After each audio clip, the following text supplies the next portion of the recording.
रिया अपनी मम्मी सुमन और पापा विनोद के साथ दिल्ली में रहती थी। वो हर साल अपने मम्मी पापा के साथ गर्मी की छुट्टियों में ननिहाल जाती थी।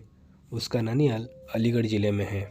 एक बार की बात है, रिया के स्कूल को छुट्टी पड़ चुकी थी और रिया और सुमन ननिहाल जाने के लिए तैयार थे। विनोद को ऑफिस में काफ़ी काम होने की वजह से शाम को छुट्टी मिल पाई। दिन ढल चुका था। सुमन ने कहा, अब रहने दो, अब जाने का समय नहीं है। सुबह होते ही हम अलीगढ़ के लिए निकल जाएंगे।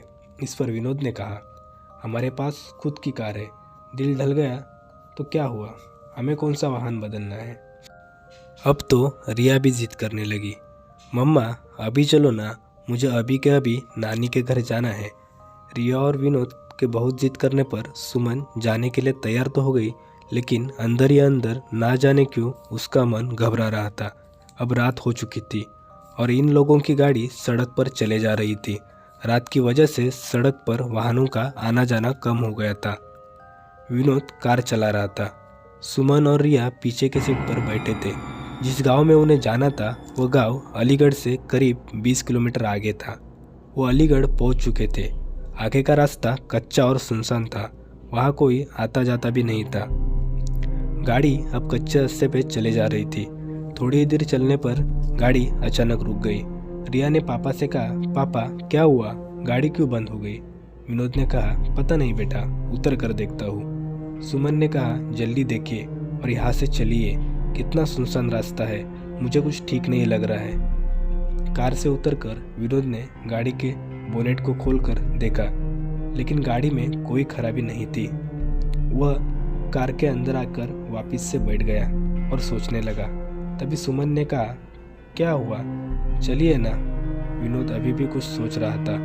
फिर सुमन ने रिया के पापा के कंधे पकड़कर जोर से हिलाए और कहा, क्या हुआ, क्या सोचने लगे हो। मैं कह रही हूँ चलिए यहाँ से, एक तो सुनसान रास्ता, ऊपर से ये रात, जल्दी चलिए।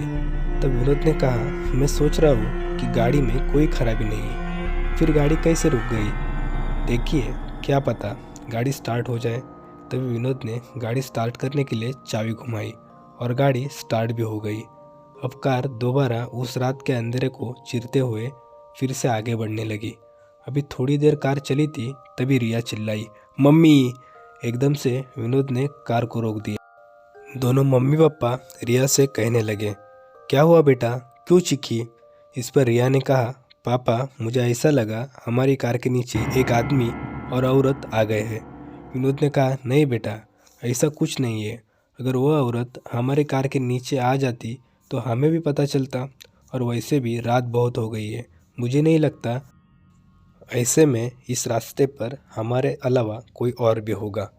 रिया की आंखें डर से फटी हुई थी और वो कह रही थी, नहीं पापा, ट्रस्ट मी, मैंने देखा उन आदमी और औरत को। सुमन ने कहा, गाड़ी थोड़ी तेज चलाइए। गाड़ी की रफ्तार विनोद ने तेज कर दी। तभी कार के शीशे में विनोद को एक डरावना चेहरा दिखाई दिया। उस डरावने चेहरे को देखते विनोद का हाथ स्टीयरिंग से छूट गया। गाड़ी का बैलेंस बिगड़ने लगा। गाड़ी का बैलेंस बिगड़ने से गाड़ी इधर उधर चलने लगी। जैसे तैसे करके विनोद ने अपने आप को और गाड़ी को संभाल लिया। तभी सामने एक औरत और आदमी दिखाई दिए जो गाड़ी रोकने का इशारा कर रहे थे, लेकिन विनोद ने गाड़ी नहीं रोकी, बल्कि गाड़ी की रफ्तार और तेज करके अभी कुछ देर पहले रिया का चिल्लाना और वो दोनों औरत और आदमी का कार के सामने आना और लिफ्ट मांगना सुमन और विनोद को डर से भर देने के लिए काफ़ी था। विनोद पसीने से लथपथ गाड़ी को अंधाधुंध रफ्तार में भगाया जा रहा था। तभी अभी कुछ देर पहले विनोद ने जिस औरत और आदमी को पीछे छोड़ा था वो फिर सामने खड़े थे और गाड़ी रोकने का इशारा कर रहे थे। अब तो उन तीनों की जान मुंह में अटक गई थी। तभी अचानक सुमन का फोन बजा।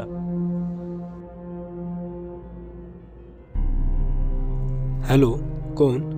दूसरी तरफ से सुमन का भाई अर्जुन बोल रहा था। हेलो दीदी, कैसे हो आप। सुमन ने कहा, भैया कुछ ठीक नहीं है, इस रास्ते पर बहुत गड़बड़ है। और सुमन ने उन दोनों आदमी और औरत के बारे में अर्जुन को बताया। तब अर्जुन ने कहा, दीदी आप चिंता मत करो, मैं अभी आता हूँ। और 10-15 मिनट के बाद ही अर्जुन वहाँ रास्ते पर खड़ा था। विनोद ने गाड़ी रोकी और कहा, अच्छा हुआ अर्जुन तुम आ गए। पता नहीं हमारे साथ क्या हो रहा था, कुछ समझ में नहीं आ रहा था। अर्जुन ने कहा, कोई बात नहीं जीजा जी, मैं आया हूँ अभी। अब आपको कोई प्रॉब्लम नहीं होगी। अर्जुन भी अब कार में बैठा और कार घर की तरफ चल दी। अब तो मानो जैसे सुमन, विनोद और रिया का डर अर्जुन के आ जाने से हवा हो गया था। अब सब लोग घर पहुंच चुके थे। अर्जुन ने कहा, लाइए जीजा जी, कार की चाबी मुझे दीजिए, मैं कार पार्क करके आता हूँ, आप अंदर जाइए। विनोद ने कहा, ठीक है, और चाबी अर्जुन को दे दी। जैसे रिया और उसके मम्मी पापा घर में एंटर किया, तीनों चौंक पड़े। घर में सब लोग रो रहे थे और सुमन और विनोद दंग थे कि क्या हुआ है घर में, और हमें अर्जुन ने कुछ नहीं बताया। सुमन की माँ ने रोते रोते सुमन से कहा, बेटा तुम्हारा भाई अर्जुन अब इस दुनिया में नहीं रहा। इतना सुनते ही सुमन और विनोद और रिया के पैरों तले जमीन खिसक गई। सुमन को विश्वास ही नहीं हो रहा था, क्योंकि जो भाई घर के बाहर तक उसके साथ था, घर में उसकी लाश पड़ी हुई थी। ये देखने के लिए कि कहीं ये मेरा वहम तो नहीं, सुमन ने अर्जुन के चेहरे से कफन हटाया। यह सच था, सामने जो लाश पड़ी थी वो अर्जुन की ही थी। सुमन के पिता ने बताया कि रात के 9 बजे अर्जुन अपनी बाइक से घर आ रहा था। तभी उसकी बाइक को एक ट्रक ने ज़ोरदार टक्कर मारी, जिसमें उसके सर में चोट आई और मौके पर ही उसकी मौत हो गई। अगर अर्जुन मर चुका था तो जो बाहर था वो कौन था?